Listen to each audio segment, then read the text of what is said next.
Drôle d'époque comme tous les vendredis avec Arlette Chabot. Bonjour ma chère Arlette. Bonjour. Gérald Darmanin et Laurent Nunez, on en a parlé au début de cette émission, étaient hier à Marseille, une semaine après l'assassinat du jeune Mehdi Kessassi.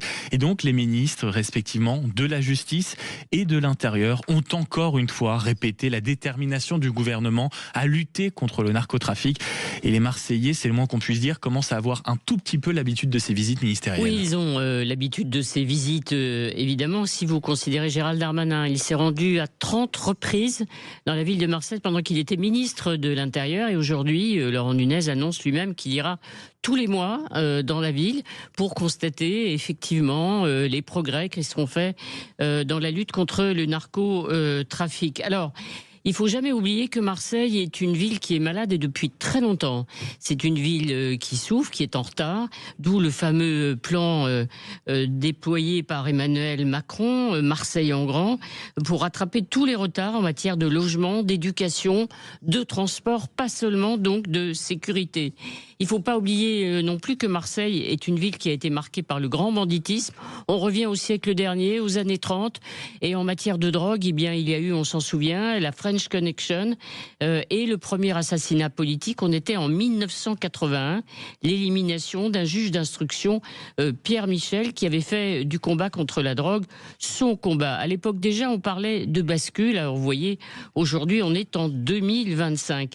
La bataille a pris une autre dimension avec l'arrivée des mafias qui s'affrontent pour le contrôle du marché de la drogue. Alors, la France a-t-elle sous-estimé la menace, ou en tout cas, n'a-t-elle pas pris en compte suffisamment l'évolution, l'arrivée de ces narcotrafiquants ? Peut-être, la France a peut-être été lente, mais en tout cas, on ne peut pas dire qu'elle n'ait rien fait à Marseille. On parle à chaque fois, lorsqu'il y a des visites de ministres, bien sûr, de renforts en nombre de magistrats, de policiers. Et puis, il faut attendre l'application de la loi de 2025 visant à sortir la France du narcotrafic. Mais je crois que l'essentiel, c'est qu'il ne faut pas se concentrer sur Marseille.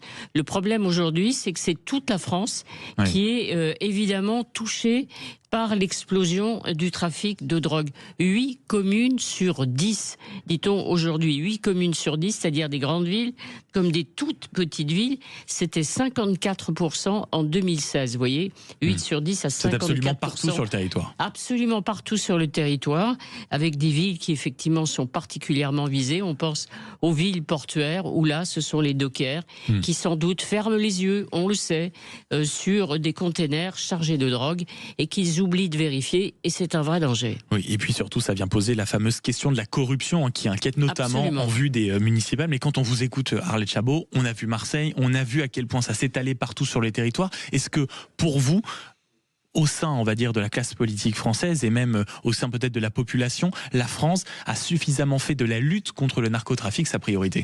Aujourd'hui, on la met au même plan, sur le même plan que la lutte contre le terrorisme. Donc ça veut dire qu'il y a une prise en compte effectivement du côté des responsables politiques, mais je crois que c'est un problème qui touche au fond toute la société française. Vous avez utilisé tout à l'heure le mot corruption.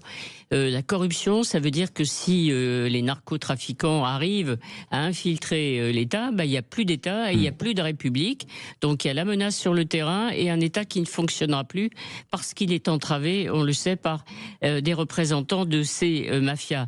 Quand je parle aussi de société, on évoque beaucoup la responsabilité aussi des usagers. Faut-il les sanctionner davantage ? Mais comment les sanctionner ? On sait qu'il y a 900 000 consommateurs de cannabis par jour. Difficile de les pister. Donc on n'évitera pas sans doute un débat un jour ou l'autre sur la dépénalisation effectivement des drogues. Et puis il y a la mobilisation des citoyens. C'est ce qui s'est passé en Italie contre les mafias.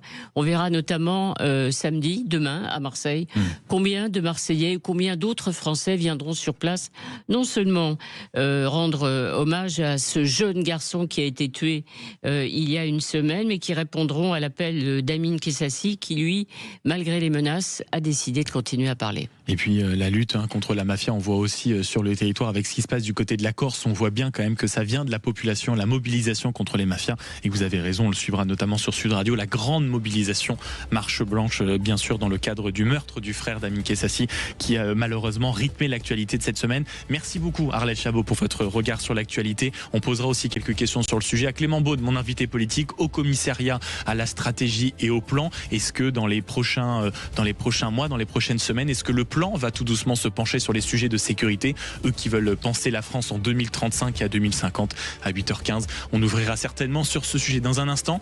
Nous sommes vendredi. Qui dit vendredi dit bientôt le week-end. Et qui dit bientôt le week-end dit peut-être une respiration dans un instant. Vos Chevaliers du Fiel. À tout de suite sur Sud Radio. Et merci d'être avec nous.